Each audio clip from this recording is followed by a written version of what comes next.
Have you ever met someone at the exact moment when your heart was too broken to believe again, and theirs was too guarded to try? Carol Walker was freshly divorced, betrayed, and forgotten, receiving a wedding invitation from the man who left her for his assistant. Desperate to protect what little dignity she had left, she made a bold choice to rent a stranger to stand beside her at the wedding she was never meant to attend. Jonathan Hayes was that stranger, but he wasn't just a man for hire. He was hiding something to a billion-dollar name, a powerful past, and a heart still learning how to feel. Two people, one pretending not to care, one pretending not to be afraid. Now imagine this. What if the person you hired for protection became the one who truly saw you? Would you run from that kind of love, or would you stay, even if it terrified you? If you find this story touching, comment. 1. If you think this video needs improvement, comment 2.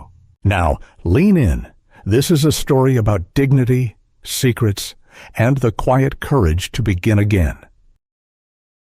The envelope sat alone on the worn wooden table, its creamy paper catching the soft yellow glow of the kitchen light.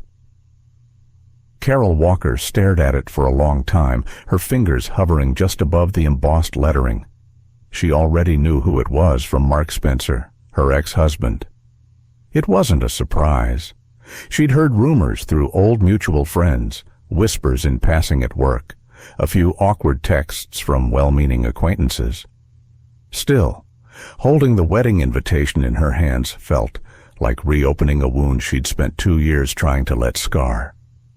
She peeled the envelope open carefully, almost ritualistically, as if bracing for impact might dull the blow. Inside, elegant calligraphy read, "Mark Spencer and Ashley Reed request the honor of your presence at their wedding ceremony, Saturday, April 6th at the Willow Hill Vineyard, Denver, Co." Carol blinked. Ashley Reed. The 25-year-old assistant who had once giggled too loudly outside Mark's office, the one who called him sir and wore perfume that lingered long after she left the room. The same girl who smiled too brightly at Carol during company dinners, who once brought Mark coffee with 2 sugars, though Carol had always made it with 1. And now, she was becoming his wife. Carol let the invitation fall to the table. It made a soft, final sound not unlike the closing of a door. Outside the window, the Denver sky stretched wide and dusky, tinged with purple and blue. It was early spring, the kind that still carried a chill in the evenings. Inside her small apartment, once meant to be temporary silence, clung to the walls. No footsteps, no laughter, no warm scent of food simmering on the stove, just the slow tick, tick, tick of the clock above the fridge. Carol leaned back against the counter, letting the edge press into her lower back. She wasn't crying. Not really. Her eyes stung. Sure. Her throat tightened. But no tears came. Not yet. It was the kind of sadness that didn't rush out like a storm. It lingered, quiet, heavy, familiar. She had loved Mark deeply, devotedly. She'd met him at 23, married at 26, supported him through law school, cooked dinners at midnight, took temp jobs to help pay the mortgage. They had built a life together, or at least she thought they had. Until one day, he said he was no longer fulfilled, that she was too safe, and that maybe they had grown in different directions. Then, a week later, he moved out. 2 months after that, he brought Ashley to the company's 4th of July party. Carol stayed home that day, feigning illness. Now, 2 years later, he wanted her to attend his wedding, to smile, to clap politely when the officiant said, "You may now kiss the bride." She imagined it, all the eyes, the whispered questions. Is that his ex-wife? The pity, the judgment. the suggestion that she had been the one who let him go. She poured herself a glass of red wine, a cheap bottle she kept around for weekends. It tasted sharp, a little too warm. She didn't care. She walked barefoot into the living room and sank into the couch, the glass cradled in both hands. The invitation lay nearby, glaring at her from the coffee table. She stared at it for a while. The air felt thick. Her shoulders slumped. She leaned her head back and closed her eyes, letting the silence swallow her. Then, softly, almost like a whisper to herself, she said, "I'm not showing up alone." The words surprised her, but once spoken, they rang true. She didn't need revenge. She didn't want to make Mark jealous, but she refused to be pitied.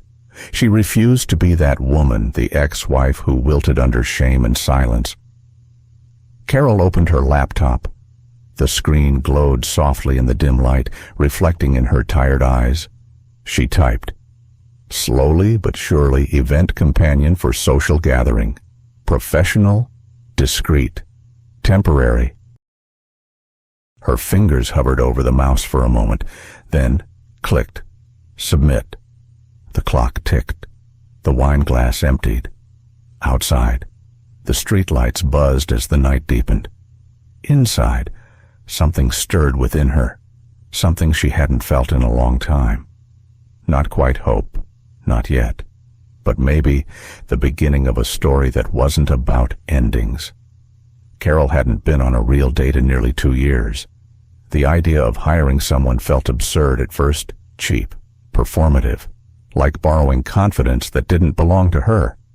But the wedding invitation on her kitchen table hadn't moved, and every time she passed it, it whispered, "You'll be alone. Again." So, one sleepless night, with the hum of her refrigerator and the distant sound of a city not quite asleep, she clicked on the website Event Companions, net a sterile landing page, drop-down filters, a search bar that somehow felt more vulnerable than any dating app she'd ever used. She scrolled. Men in polished suits with rehearsed grins, beach photos, dinner photos, one man posing with a motorcycle, another holding a puppy, too flashy, too fake, too much effort. Then she saw him, Jonathan H., 38, no smile, just a simple headshot, clean-cut, understated, dark blazer, subtle lighting, brown eyes that didn't ask for attention but somehow held it. His bio was sparse, quiet, reliable, respectful, available for formal events and corporate gatherings. No improvisation unless requested. Rate $500 for 4 hours. Area Denver and surrounding. Carol stared at the photo for a long time. No filters, no gimmicks, just stillness. She clicked book appointment. The cafe was small and nondescript, tucked between a used bookstore and a shoe repair shop, the kind of place you wouldn't notice unless you were looking for it. Carol arrived 10 minutes early. She chose a corner seat, facing the door, nerves bundled under her beige sweater. The server offered her a menu. She declined. Just coffee. Black. At exactly 6:30 p.m., the door chimed. She looked up and knew it was him. Jonathan walked in with the calm, unbothered pace of someone who had no need to impress anyone.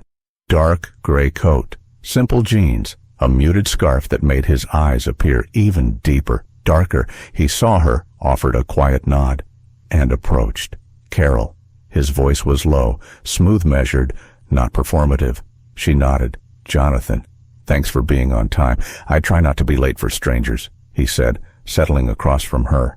There was a pause. Not awkward, just observant. Carol placed her hands around the warm ceramic cup in front of her. "So, here's the deal." She took a breath. "There's a wedding. My ex-husband's. It's next Saturday. Vineyard venue. You'll be my boyfriend of 4 months. We met at a bookstore. I'm an old soul. You recommended Steinbeck. We hit it off. He raised an eyebrow slightly. Very literary. It sounds believable.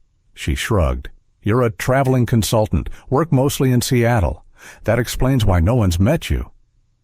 Got it. He nodded. Do I like red or white wine? She smiled. A small one. Red, full-bodied. Same as me. Jonathan didn't laugh, but there was the faintest curve at the edge of his lips. 4 hours. She continued. We get in, we charm, we get out. No contact afterward. This isn't a rom-com. Understood, he replied. No feelings, no follow-ups, no illusions. Right. She said it too quickly. The server brought his coffee. He took it black, just like hers. Carol noticed, but said nothing. For the next half hour, they ironed out details, names of friends, family dynamics. Carol's favorite flower peony's fake answers are harder to remember. Inside jokes they could allude to, like the time he accidentally spilled coffee on her favorite sweater in the bookstore aisle. It should have felt transactional. Instead, it felt calm. Steady. Grounded. Jonathan wasn't trying to charm her. No fake compliments. No, you're too good for him comments. He just listened, took notes mental. Maybe, or maybe he already remembered it all. When they finished, Carol closed her notebook and glanced up. Any questions? Just one. He said, meeting her eyes for the first time in a sustained, almost unblinking gaze. Do you want to look like you're in love, or just comfortably attached? She paused. What's the difference? People in love still look at each other in crowded rooms. She didn't answer right away. Then, almost softly, let's aim for the latter. As they left the cafe, the wind had picked up, spring trying to chase out the remnants of winter. Carol wrapped her coat tighter. Jonathan didn't offer his, but he walked beside her, no rushing, no lingering, just present. At the end of the block, she turned to him. Thank you for doing this. He gave a slight nod. It's my job. She hesitated. You do this a lot, enough to know how to tell when someone's not just doing this for show. Carol blinked. What do you mean? He shrugged. Some people hire someone to be seen. Others just don't want to be invisible anymore. He didn't wait for a response, just nodded once, turned, and walked away down the quiet Denver street. Carol stood there for a moment longer, her breath visible in the cold air. Something unspoken lingered in her chest. Strangers shouldn't feel familiar, and yet he did. The Willow Hill Vineyard sat just outside the Denver city limits, nestled between rows of blooming dogwoods and sleepy hills soaked in April sunlight. It was elegant, deliberate. Every detail of the wedding was curated, like a magazine spread chic, tasteful, painfully perfect. Carol stepped out of the hired car in a fitted navy dress that brushed just above her knees, heels sinking slightly into the gravel as she adjusted her coat. Beside her, Jonathan straightened his dark blazer, the crisp collar sharp against the clean lines of his jaw. He offered no compliments, no forced small talk. Instead, he simply said, Ready? Carol hesitated, looking toward the open-air ceremony already filling with guests. Old co-workers, college friends, family members she hadn't seen since the divorce. Then she looked at Jonathan. I am now inside. Every pair of eyes noticed them. Some did double takes. Some whispered behind manicured hands. Some smiled with the kind of tight-lipped surprise that made Carol want to vanish. But she didn't. She walked tall, chin level, hand gently tucked around Jonathan's arm. They were seated near the back, in the courtesy row reserved for people whose presence was required out of guilt or tradition. Carol didn't mind. It gave her a better view of everyone watching her. And they were watching. A woman from accounting nudged her husband. The Spencer family matriarch squinted, trying to place the man sitting beside her former daughter-in-law. A bridesmaid whispered something that made the groomsman beside her snort into his champagne. The air was thick with assumptions. Who is he? How did she land him? Isn't she the one Mark left? Then the music started. The crowd rose. Carol stood, exhaling slowly. She braced herself. Ashley appeared, radiant in a lace gown that seemed designed to be posted and reposted on every social feed known to man. She beamed at the guests, her blonde curls perfectly placed. On her arm was Mark, tall, polished, and just the same as he'd always been. Except now. His smile faltered for a second when he saw Carol. His eyes narrowed, brows lifted just slightly. His gaze drifted from Carol's face to Jonathan's hand resting casually on her knee. Carol didn't look away. She met Mark's stare with quiet calm, then turned back to the ceremony without a word. The vows were flowery. "Overwritten!" Ashley cried. Mark wiped her tears like a script. Carol watched in silence. Her chest didn't ache like she expected. Instead, something inside her began to settle. This wasn't hers anymore. It had never really been.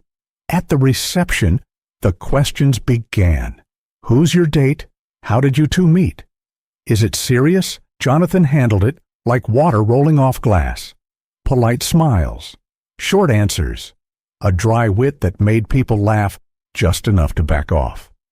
At one point, a man Carol vaguely remembered from Mark's college days leaned in and said, "Well, he's a major upgrade."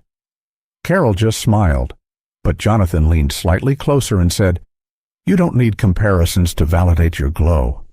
She glanced at him, surprised. "You see a glow. Everyone sees it. They just didn't before." Later. Mark approached. He looked tired, or maybe just confused. "Carol, you look—" "Well, I am," she replied simply. His eyes flicked to Jonathan. "And this is—" Jonathan offered his hand. "Jonathan Hayes." "How do you two know each other?" Carol smiled, the kind of smile that didn't offer answers. "We read a lot of the same books." Mark nodded slowly, processing more than what was said. Then Ashley appeared beside him, wrapping her hand around his arm like possession. She smiled tight. "Didn't expect to see you here, Carol. Brave of you to come alone." Jonathan's hand slid into Carol's, not suddenly, not dramatically, just naturally. Fingers laced. Carol tilted her head slightly, her voice gentle. "I didn't come alone." The rest of the evening blurred. Laughter, music, dancing.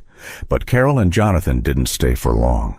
They slipped out just after the cake was cut, walking slowly toward the gravel drive, the night air crisp with spring promise. Halfway to the car, Carol stopped. The stars were just starting to peek through the clouds. The scent of blooming vines floated on the breeze. She turned to Jonathan. "You didn't have to hold my hand back there. I know, but I'm glad you did." They stood there for a long moment.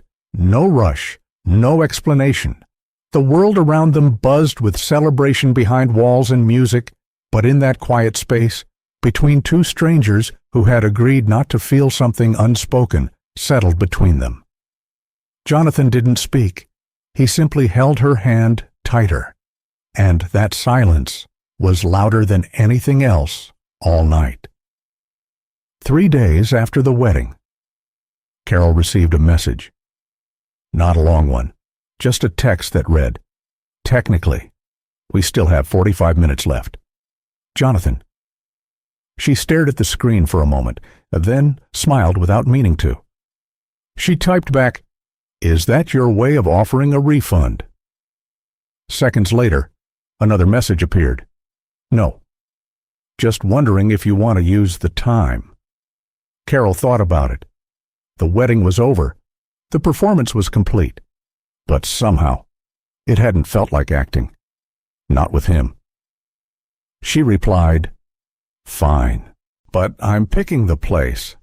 They met at a small diner just off 6th Avenue, the kind with peeling red booths and milkshake menus stuck in time. It was quiet, familiar, no pretenses. Carol wore a loose cardigan and jeans. Jonathan came in a dark sweater and scuffed boots that didn't look like they belonged to a billionaire. They ordered burgers, fries, and black coffee again, no cream. For a while, they didn't talk, not out of awkwardness, but comfort. The silence didn't demand anything. Eventually, Carol asked, "Do you ever feel like everyone's moved on but you?" Jonathan looked out the window. All the time. They started meeting without planning to. A quick lunch turned into a walk through Cheeseman Park. A rainy afternoon became a conversation over second-hand books and dusty records. He didn't ask her to explain herself. She didn't ask about his past. But slowly, pieces emerged like notes from a quiet melody. Jonathan told her he used to read Raymond Carver when he couldn't sleep. He preferred black and white films because color distracts from the dialogue. He had once lived in New York, but Denver felt quieter, safer. Carol shared her love for classic jazz, her habit of collecting old postcards with no intention to send them. She admitted she used to write poetry in college, but hadn't touched a pen in years. One evening, they sat on a bench overlooking City Park Lake. It was early evening. The sky blushed purple, and the air smelled faintly of pine and car exhaust. Carol pulled her coat tighter.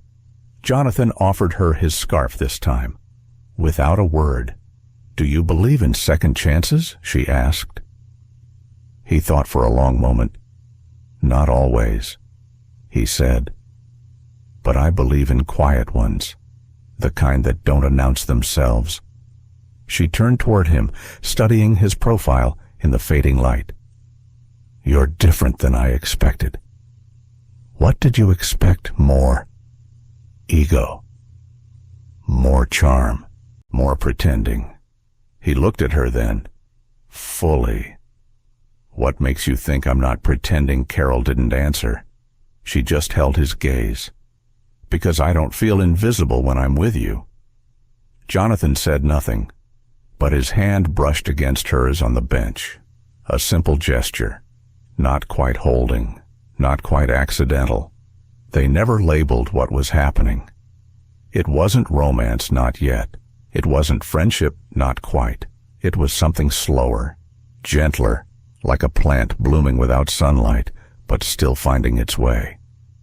Carol started noticing things, how Jonathan always paid attention to details, to pauses, to what people didn't say, how he listened without trying to fix, how he never interrupted her thoughts, even when they wandered, and he noticed her too, how she stirred her coffee 3 times, never more, how she hummed old tunes under her breath when reading, how she spoke more with her eyes than her voice. One night, as they walked past a jazz club on Colfax, she paused. "I used to love this place," she said. "Mark hated it, said it was too noisy."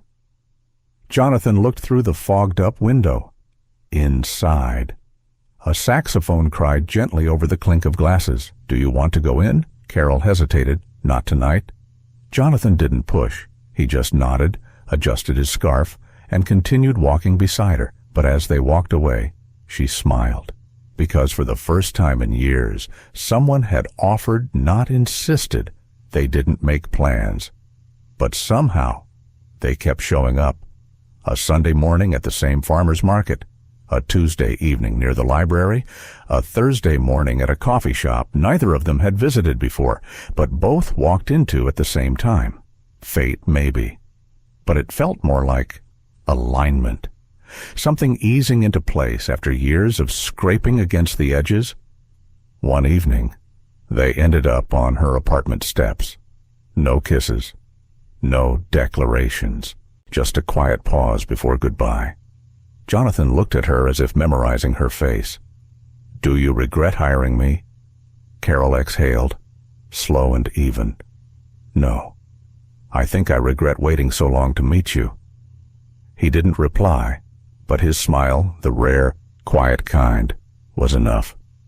It was a Wednesday morning, like any other. Carol arrived at work early, as she always did. The office of Bellington Life Insurance was still quiet, just the hum of fluorescent lights and the distant sputter of a coffee machine. She settled into her desk with a folder of reports and a lukewarm cup of tea. Routine, safe, predictable. Then Claire from accounting walked by, her phone in hand, a smirk playing on her lips. "You sure know how to pick 'em," she said casually, waving her phone screen toward Carol's face. Carol blinked, confused. Claire flipped the phone around and tapped the screen. A business news site appeared. Front page. Bold letters. Stonebridge Capital acquires stake in Bellington Life. CEO Jonathan Hayes spearheads investment in company turnaround. Under the headline was a high-resolution photo of Jonathan. Crisp suit, familiar eyes, confident stance, exactly the man who had walked her home, held her hand, sat with her in silence, and listened like no one else had. Except now, he wasn't just Jonathan. He was Jonathan Hayes, billionaire, investor, CEO. Carol stared at the photo, her stomach tightening. The article went on to praise the strategic acquisition, noting how Hayes had shown renewed interest in smaller, community-rooted firms, and, somewhere in the middle of the piece, a name leapt out at her. Bellington Life's recent restructuring includes the retention of core administrative staff, notably longtime executive assistant Carol Walker, her name, in print, in his world, without her knowing. She didn't respond to Claire. She just stood, walked calmly to the elevator, and pressed the button with a hand that suddenly didn't feel like her own.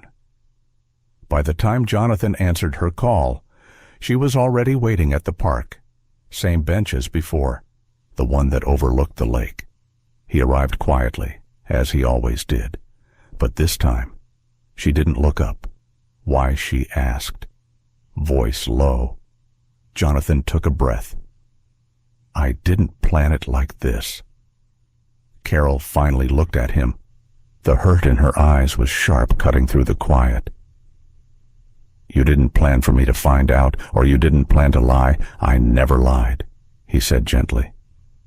"I just didn't tell you everything." She stood, her arms folded. "You knew where I worked. You knew what that place meant to me.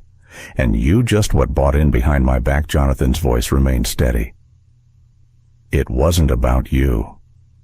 At first, I had been considering the company for months.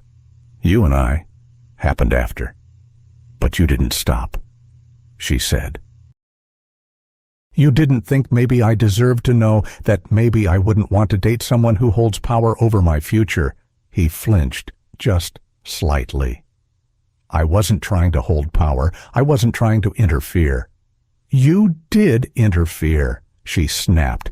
"You crossed into my world and made decisions without giving me the truth. You sat with me. You walked beside me. You asked for my trust while keeping yours locked up behind a polished smile and a sanitized story."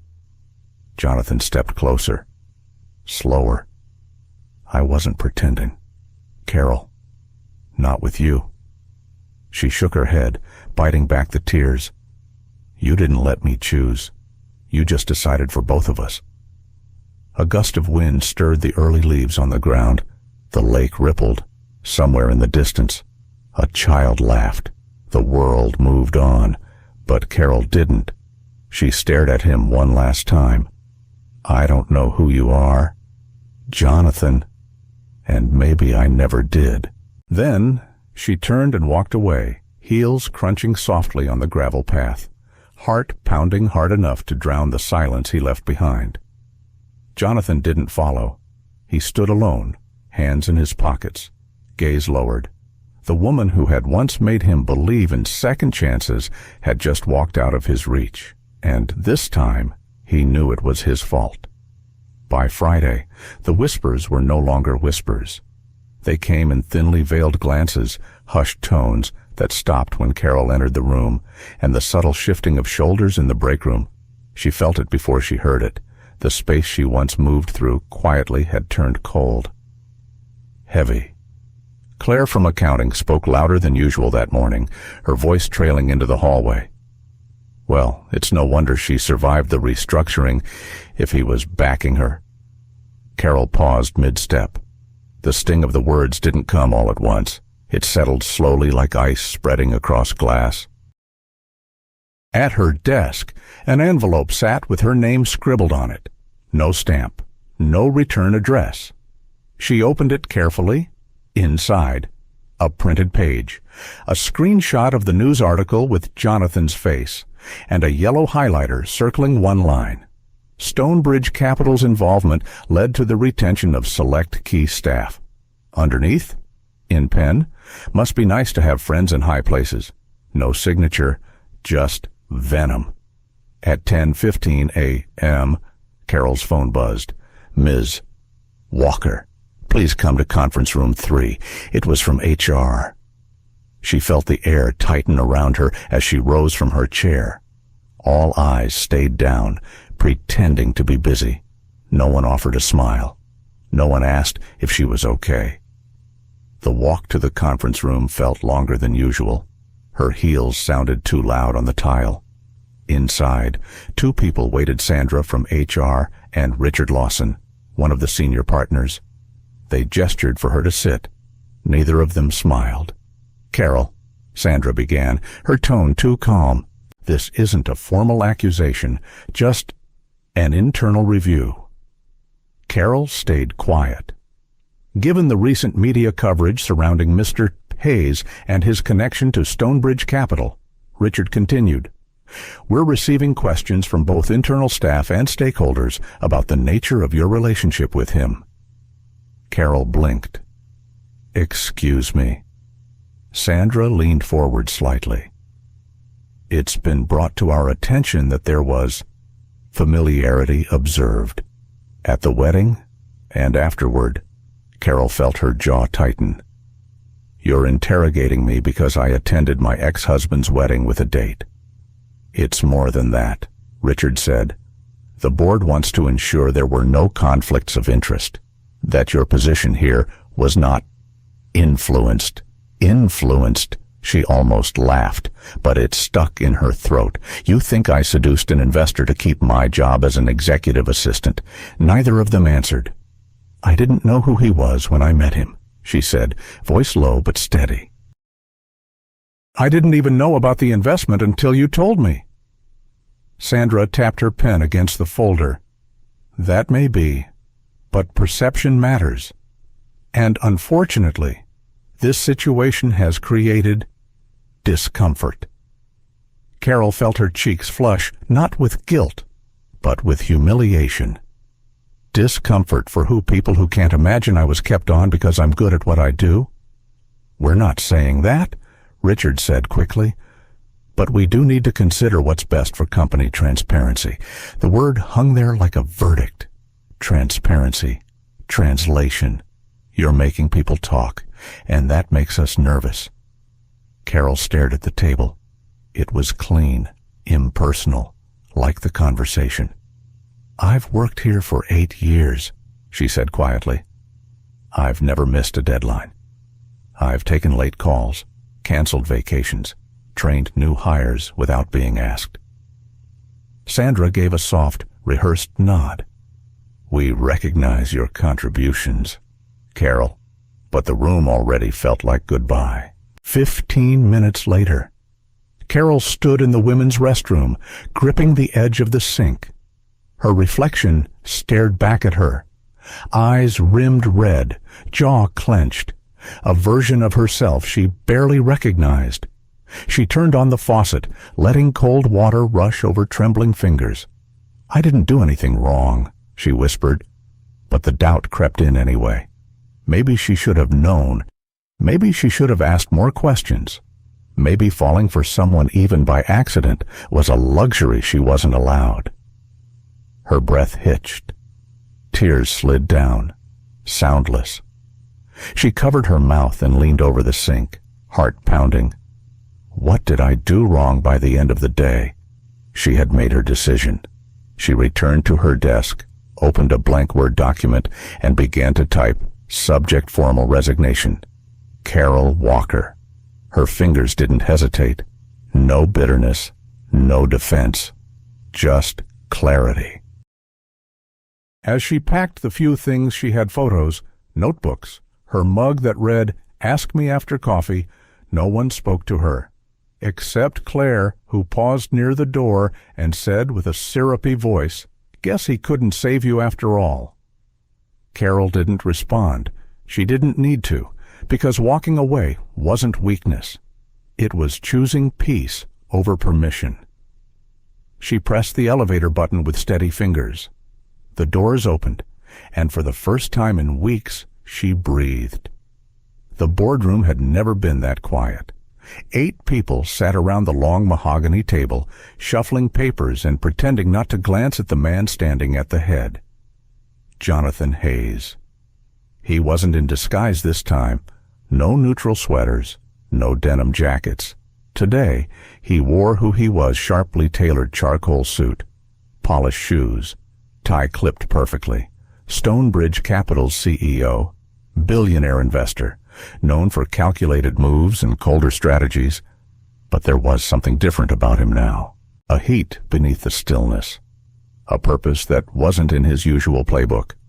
He placed both palms gently on the table, eyes steady.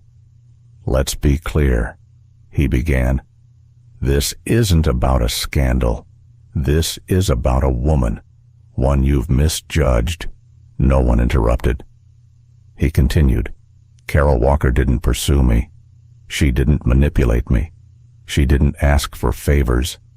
If anything," he paused, just long enough for the silence to stretch, "I was the one who asked for her time." Somewhere near the end of the table, Richard Lawson adjusted his glasses. "Mr. Hayes, we understand your position," but from an optics standpoint, Jonathan cut in, calmly but without apology. "Optics. You're worried about gossip, not facts. Let me give you the facts." He reached into his briefcase, pulled out a small folder, and opened it with precision. "This is the internal report from our compliance team. Every move I've made regarding Bellington Life was cleared by our ethics advisors. The investment was evaluated months before I met Carol, and here," he flipped a page, "is the email trail between me and your board discussing the acquisition. Carol's name never appears. Not once." He closed the folder. "There is no conflict of interest. There is only your discomfort with the idea that a woman like her might be chosen not because of who she knows, but because of who she is." Silence fell again. It was the kind that made people avoid eye contact, the kind that peeled truth back like paint from old walls. Jonathan looked each person in the eye, one by one. "She's the most capable person I've met in that office. She doesn't complain. She doesn't manipulate. She shows up early, stays late, and makes things run smoother without asking for credit." He exhaled slowly. "And now she's gone, because you didn't trust her to stand on her own, because the easiest story to believe was the one that made her small." Richard tried again. "With respect, Mr. Hayes, we acted based on company policy." Jonathan raised a hand, not sharply, but with authority. "Then consider this my official statement." He stepped away from the table. The room seemed to shrink around him. "If Carol Walker is not reinstated and publicly cleared of any wrongdoing, Stonebridge Capital will withdraw its entire investment, effective immediately." Gasps weren't audible, but the tension rippled like a dropped stone in still water. "I don't bluff," he added. "I build, or I walk away." He let it linger, then stepped toward the door. But before leaving, He turned back. His voice softened, not weaker, but more human. Some people are worth risking everything for, and if you don't see that, then maybe you were never worth her loyalty in the first place. Then he left. No security guards. No entourage. Just one man walking out of a room full of people who suddenly realized what integrity looked like. Outside, the wind pushed gently through the parking lot. Jonathan stood by his car for a moment, hands in his pockets. He didn't know if she'd forgive him. He didn't know if she even wanted to see him again, but she deserved to be defended, and this was not about him anymore. Somewhere inside. The board began making calls. Some red faces leaned into conference phones. Legal scrambled to verify his threat. PR whispered about statements, but none of that mattered, because what he'd done couldn't be spun. He hadn't fought with money. He'd fought with truth. And truth, when spoken with heart, was the most powerful thing in any room. The email confirming her resignation was brief. 2 sentences. No farewell party. No hallway goodbyes. Just a quiet click of send and the sound of a printer spitting out her final HR form. Carol left the Bellington office at 6:14 p.m. No one watched her go. No one held the elevator door. And she didn't look back. The days that followed blurred into one another. She tried to keep busy laundry, groceries, reading novels she never finished. She organized the spice rack, cleaned behind the fridge, rearranged her books alphabetically, then chronologically, then by color.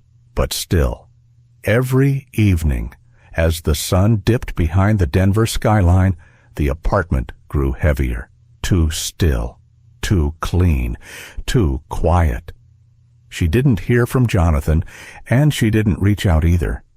Not because she didn't want to, but because some goodbyes don't need words. They just settle. On a Thursday night, almost a week later. She opened her hallway closet to grab a scarf. And there it was. His. Folded carelessly over the back of the coat rack. Soft gray wool. Faint scent of his cologne still clinging. Jonathan's scarf. The one he'd given her at the lake when the wind turned cold. The one he'd worn every time they met after that. She froze, fingertips brushing the fabric. And then, just like that, she broke.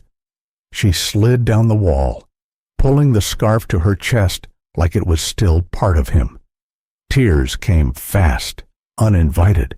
The kind of crying that didn't come from heartbreak, but from exhaustion, from holding it all together too long. "I didn't want to fall for you," she whispered into the wool. "But I did, and I don't know how to forget you." No one answered. Just the soft hum of the refrigerator and the creak of an old pipe. The apartment didn't argue. It had heard her before. Across town, in a corner office with floor-to-ceiling windows, Jonathan sat alone. The skyline blinked quietly behind him, tiny stars trapped in glass and steel. His laptop sat open, but the screen had dimmed. He hadn't typed anything in hours. Instead, he stared at a small folder tucked inside the corner of his screen. Carol, JPG. It wasn't a posed photo, just a quiet moment from the wedding reception. She had been laughing at something, head tilted, hand midair, eyes soft. He had taken it without her knowing. He'd never shared it, never posted it, never even printed it. He just kept it. Proof that it had been real. That somewhere in the blur of responsibility and reputation and all the things he'd built, she had happened, and she had changed him. He could have called. He almost did twice, but each time he hesitated, because what could he say that wouldn't sound like justification? And she deserved more than reasons. She deserved space, truth, a life not defined by anyone but herself. Jonathan leaned back in his chair, closing his eyes. "You were the only thing I never planned," he whispered. The office stayed silent, not cold, not cruel, Just alone. Outside. The city kept breathing. Cars passed. Lights flickered. People moved forward. But in two corners of Denver, a woman curled around a scarf that smelled like yesterday, and a man stared at a moment he couldn't go back to, both aching, both silent, and both wondering, would love find its way again? Even after goodbye, the invitation came on a quiet Tuesday afternoon.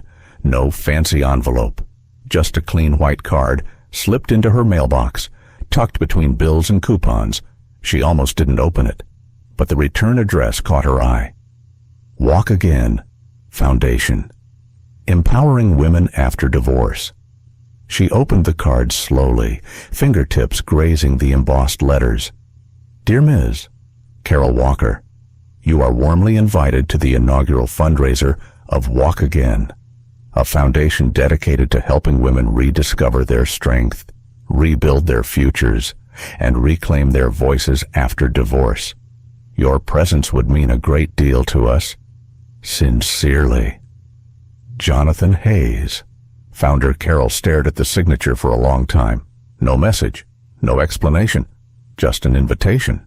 But somehow, it said more than any apology ever could. She folded the card gently, placed it on the table, and sat beside it. The event was held at an old art gallery downtown, newly restored with soft lighting and warm acoustics. No red carpets, no press, just community faces of all ages, most of them women. The walls were lined with photos of women laughing, dancing, hugging children, writing poetry, starting over. Each one was captioned with a single word: again, still, more, enough. Carol walked slowly through the gallery, heels clicking quietly against polished wood floors. She felt underdressed, overdressed, unsure, but no one stared. And when she reached the last photo, one of a woman in her 50s, holding her first paycheck from a new job, she smiled. It wasn't pity, it wasn't sorrow, it was recognition. The room hushed as Jonathan stepped onto the small stage. No spotlight, just soft, natural light from the arched windows behind him. He wore a dark blazer over an open-collar shirt, no tie, no microphone, just his voice. I never thought I'd be here, he began, his voice steady but quiet. Because for most of my life, I believed in starting things with strategy, with certainty, with control. A small laugh rippled through the crowd. But life, especially love, doesn't care much for strategy. It unravels you. It humbles you. He paused. Some time ago, I met someone who changed everything for me. She didn't ask to be seen. She wasn't trying to prove anything. She just showed up, fully herself, strong, quiet, honest. Carol stood near the back. Her breath caught. He looked out across the room, never scanning, never searching, just present.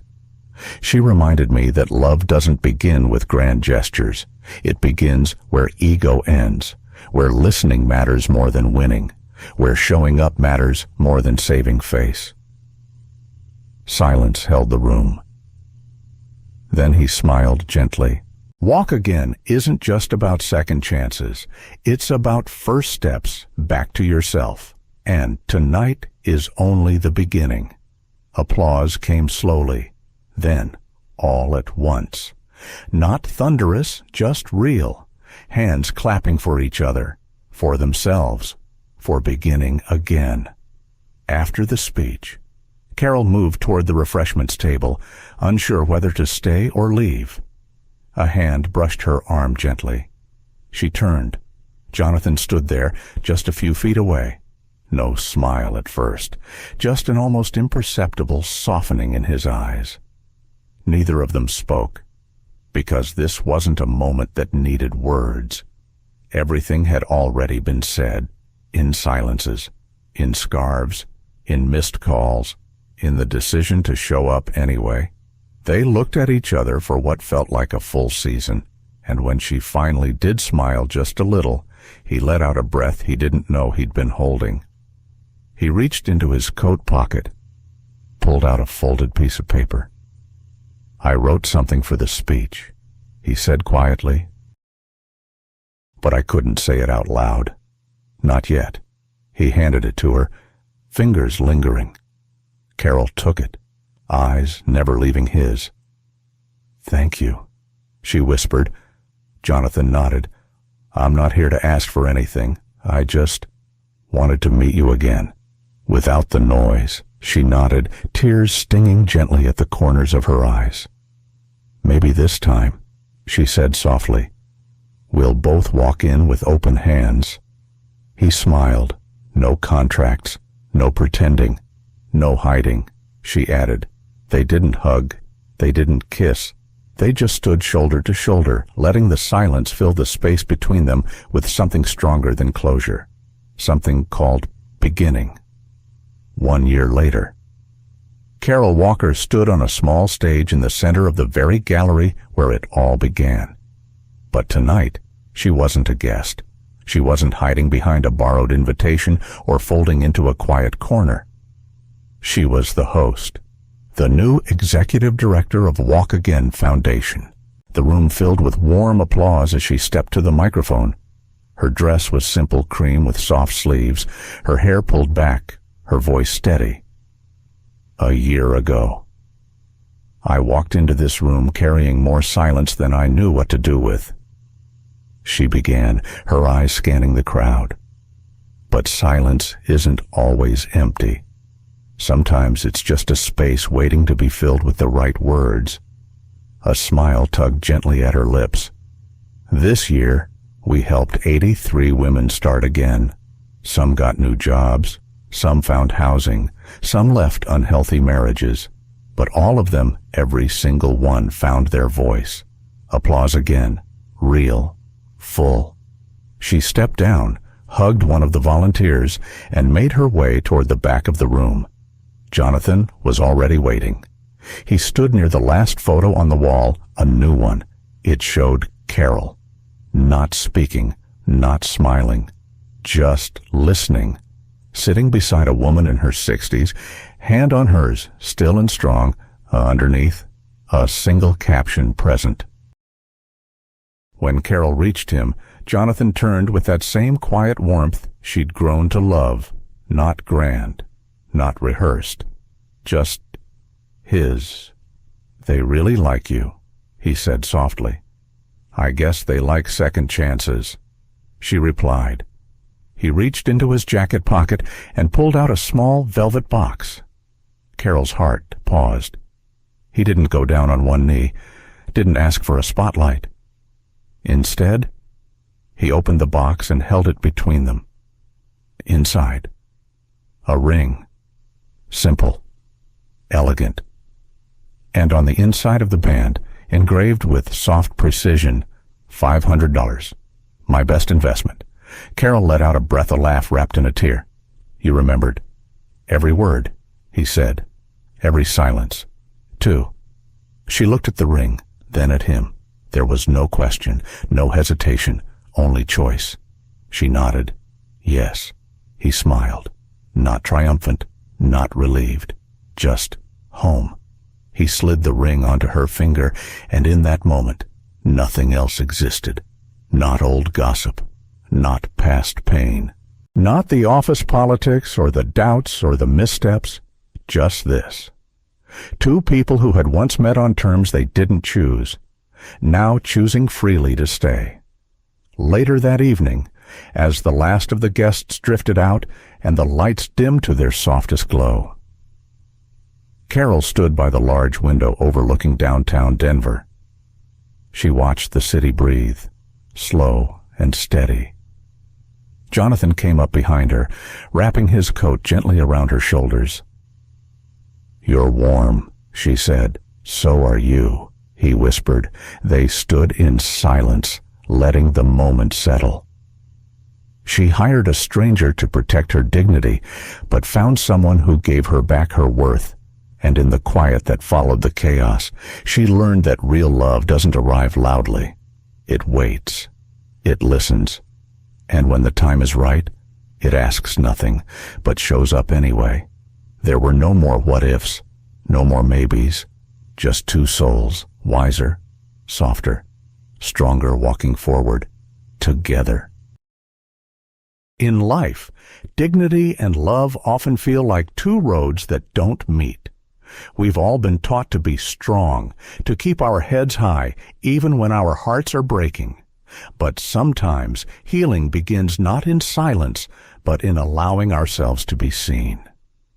Carol's story reminds us that it's never too late to begin again, that after betrayal, heartbreak, or years of feeling invisible, there's still room for connection, for someone to look at us and say, "You're still worth it." Jonathan's journey shows us that power and success mean very little without humility. True love doesn't arrive with noise or grand gestures. It walks in quietly, often disguised as a second chance. Whether you're starting over at 30 or 60, this story gently tells us we are never too old to be loved for who we truly are. So if you're holding back, waiting for the right moment to trust again, maybe that moment is now. Thank you so much for spending your time with this story. If it touched your heart, even just a little, please consider giving it a like, sharing it with someone who needs hope, and subscribing to our channel for more soul-stirring stories. Every click, every comment, every share helps us keep telling stories that matter. From our hearts to yours, thank you for being here. We'll see you in the next story.